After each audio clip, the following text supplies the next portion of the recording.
1889 жылдың маусымында Париждегі 2-ші интернационалдың 1-ші конгресі 1 мамырды 8 сағаттық жұмыс күні үшін халықаралық күрес күні немесе еңбекшілердің халықаралық ынтымақтастық күні деп атау туралы шешім шығарды.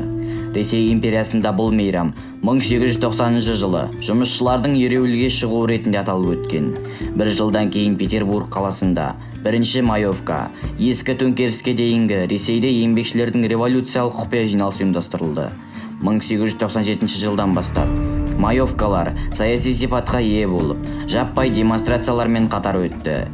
1917 жылдың 1 мамырында бұл мереке алғаш рет ашық тойланды.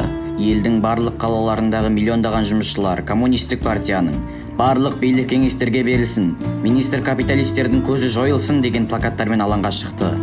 Кеңес одағында еңбекшілердің ынтымақтастық күні мемлекеттік мереке болып табылып, сән салтанатпен атап өтілді. 1 және 2 мамыр күндері демалыс күндері болды. Қазіргі таңда Ресейде бұл мейрам өзінің бастапқы саяси мағынасынан айырылып, көктем және еңбек күні болып табылады. 1 мамыр мерекесі 1990 жылы еңбекшілердің ынтымақтастық күні ретінде тойланды. Тәуелсіз Қазақстанда бұл мейрам 1996 жылдан бастап тойланады. 1 мамырды Қазақстан халқының бірлігі күні деп жариялау туралы бұйрыққа Қазақстан Республикасының тұңғыш президенті елбасы Нұрсұлтан Әбішұлы Назарбаев 1995 жылдың 18 қазанында қол қойып, еңбекшілер күнін тойлаудан бас тартты.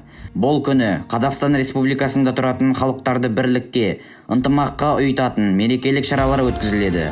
Қазақстан көп ұлтты мемлекет. Елде 150-ден астам ұлт пен ұлыс өкілдері бір тудың астында тату-тәтті ғұмыр кешуде.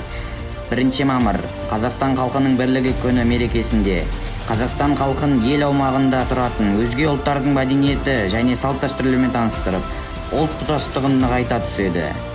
1 мамыр Қазақстан халқының бірлігі күні құтты болсын. Біз бірлігі жарасқан елміз, себебі біз біргеміз.